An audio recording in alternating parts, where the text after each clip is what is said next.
Cameroun, élection présidentielle 2025, le bras de fer entre l'opposant Chiroma et le gouvernement exacerbe les tensions dans le pays. L'atmosphère est électrique au Cameroun après le rejet des résultats de la présidentielle par l'opposant Bakary Issa Chiroma. Le mardi 28 octobre 2025, il a qualifié les chiffres officiels qui donnent le président Paul Biya vainqueur pour un 8e mandat avec 53,68% des voix de tronqué et de détournement de la souveraineté du peuple. Loin d'accepter sa deuxième place, Chiroma revendique la victoire avec 54,8%, insistant que la vérité des urnes appartient au peuple. Et depuis Garoua, il a immédiatement appelé ses partisans à la mobilisation pacifique contre ce qu'il nomme d'oppression, les exhortant à rester debout, unis et déterminés. Écoutons l'opposant lancer son appel à la résistance. Mettre un pays à feu et à sang pour s'accrocher au pouvoir n'est pas seulement une faute morale, c'est un crime contre le peuple camerounais, contre l'humanité. Je le dis solennellement, le peuple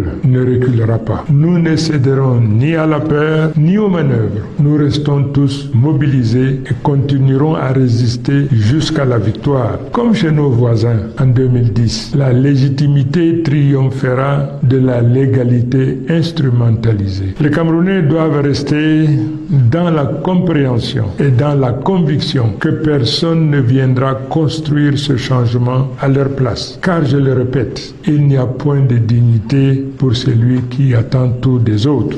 Les pères fondateurs l'ont fait. Montrons-nous dignes de l'héritage qu'ils nous ont légué en relevant ce défi, quelle que soit sa complexité et ses difficultés. Et dans un geste fort, Issa Chiroma a également rendu un hommage solennel aux victimes des violences et a interpellé la communauté internationale pour qu'elle prenne ses responsabilités. Écoutons-le dans cet extrait. Tous les procès-verbaux compilés et sécurisés par nos représentants à travers le pays démontrent sans ambiguïté que nous avons remporté cette élection avec une majorité écrasante. Cette victoire n'est pas mienne, elle est celle du peuple camerounais. Je veux en cet instant rendre un hommage solennel à nos frères et sœurs tombés sous les balles d'un régime devenu criminel alors qu'ils exerçaient pacifiquement un droit universel. Leur sacrifice ne sera jamais vain.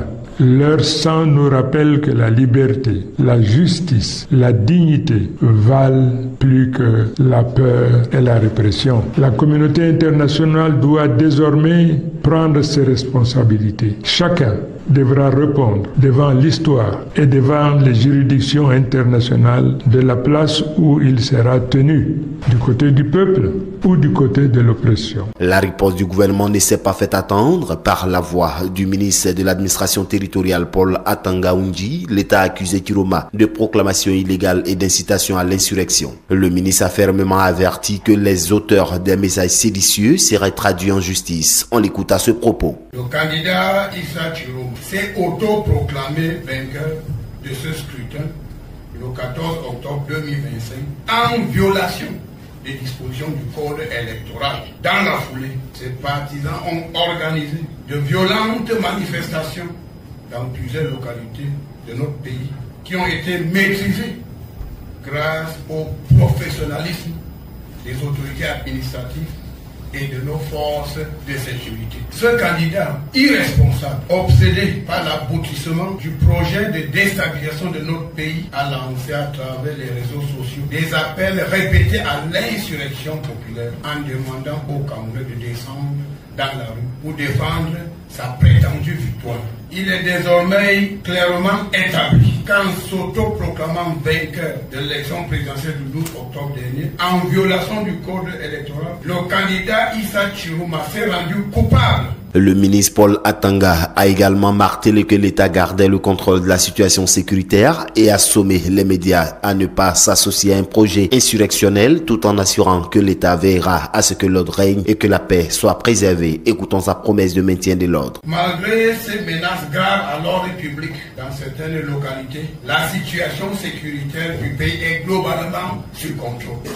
J'invite une fois de plus tous les Camerounais à vaquer normalement à leurs occupations et à être des artisans de paix partout où ils se trouvent. Je mets également en garde les médias de la haine qui participent à ce projet insurrectionnel. Ils devront tous répondre de leurs agissements devant la justice. Je tiens aussi à préciser que l'État veillera à ce que l'ordre règne et que la paix soit préservée sur toute l'étendue du territoire national. Je voudrais à nouveau mettre en garde toutes celles et tous ceux, peu importe l'endroit où ils se trouvent, qui à travers les messages séditieux et irresponsables, audio et vidéo, ont cautionné et cautionnent cette imposture du candidat Issa Chiroma, mauvais perdant. Et ce choc frontal entre la contestation populaire et la fermeté étatique plonge le Cameroun dans une forte tension post-électorale, laissant craindre une crise majeure susceptible de mettre à l'épreuve la stabilité du pays.